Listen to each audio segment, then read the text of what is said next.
किसी का दिल दुखाया, या फरहान ने किसी का दिल दुखाया।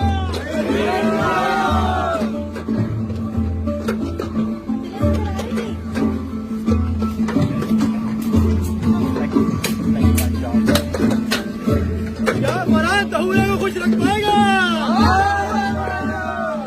या फरहान तहुरा को खुश रख पाएगा।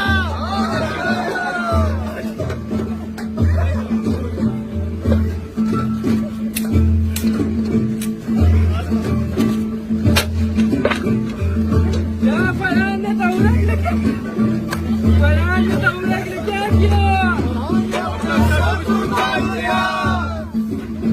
फरहान ने तहुरा के लिए क्या किया?